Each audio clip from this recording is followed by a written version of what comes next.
Hello, Ryan here, aka Mac, and welcome! There has been a couple of new Evocati 317 builds since my last video, so let us take a look at what these builds brought. As always, a huge thank you to all of my patrons and channel members. Thank you guys so much for the support, it is truly appreciated, and if you do enjoy my content, please do consider subscribing and helping the channel to grow. So, the 317C build, the third build, was only a small patch with pretty much one feature update to gameplay, being that CIG have upped the brightness and increased the drop shadow of the mining UI. So a nice needed addition, as it can be quite difficult to see the HUD, especially when you're on a planet like Microtech where the scenery is really bright. Now I will say they did also add a known issue to the list, that is the VoIP system is no longer working. Very happy that this has been acknowledged, as it is one of the features in the alpha that I truly appreciate, as my interactions with just random players are sometimes the best experiences that I have.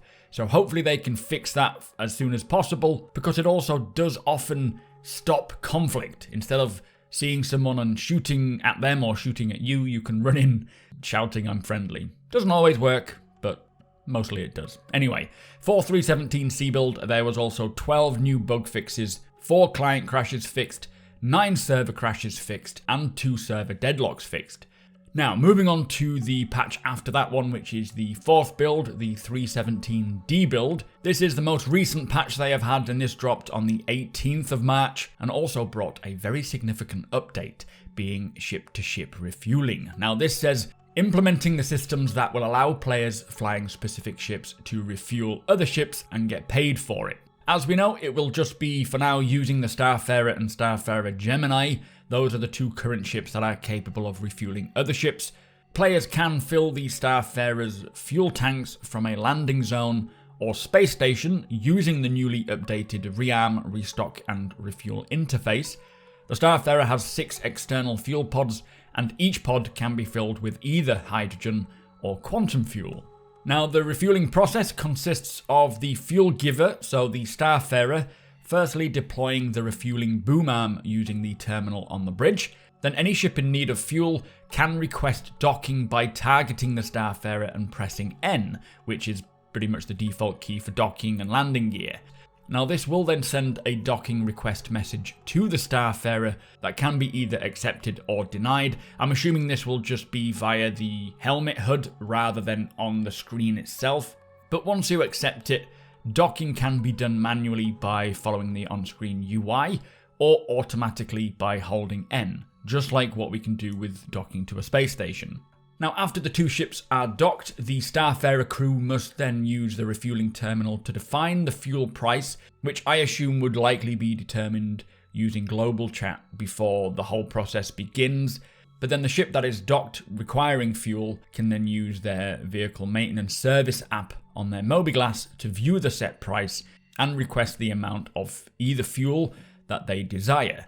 Once all is accepted, the Starfarer crew can then open the pod management screen to adjust the flow in or out of the fuel pods that they wish to use. From here, they can then start sending the fuel by opening the nozzle and adjusting the flow rate, while making sure not to exceed past the nominal flow rate for too long. A warning error message will appear if it gets too high, which can then escalate to a danger warning message, and eventually either damaging the refueling arm or both ships if you ignore this message, which could also result in a loss of fuel. So it does sound like you can exceed the safety rate level for a small duration, depending on, how much you are exceeding this by, but for longer periods of time, it will likely do more damage, scaling based on the extremity. Now, once the fuel amount is filled, the player must close the nozzle of the refueling terminal to prevent any overflow of fuel sort of being spilled out to space, and once complete, the funds are then transferred and the 2 ships can undock by either the Starfarer pressing the abort button on the refueling terminal or the dock ship holding the N button. Also, do note that the payment is held in escrow and will only pay out for the exact amount of fuel that has been filled once the 2 ships have undocked. Now, I love the sound of this. Sounds pretty straightforward. Again, there's definitely some finer details I'll need to learn, like when it comes to interacting with the pods themselves. And as much as it won't be an overly exciting game mechanic, I am happy that it is a nice and steady way to make cash that will bring players together and give all those Starfarer owners finally something to do with their ship. Of course, once this does go to Wave 1, which is no longer NDA, just concierge and subscribers, I will be streaming this, making videos on it as well, hoping to learn as much as I can. Now also for the 317D build, there was 11 more bug fixes, 6 client crashes fixed, and 1 server deadlock fixed. Now I'm expecting a new build will either drop tonight or tomorrow, and I would also expect to see a Wave 1 come sometime either at the end of this week or maybe early next, if they are still on schedule, as we heard Jared mention. Now I'm really looking forward to getting into 317 and also learning more about what else is coming beyond what we see on the release viewer.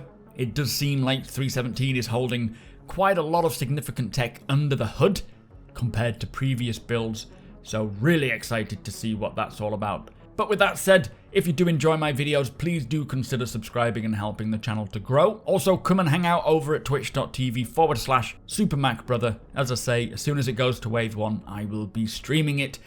Hit the thumbs up if you don't mind, it does do the channel a big favour, and tick that notification bell if you would like to be notified when my videos go live. Again, huge thank you to my patrons and channel members, thank you for watching, and I'll see you in the next one.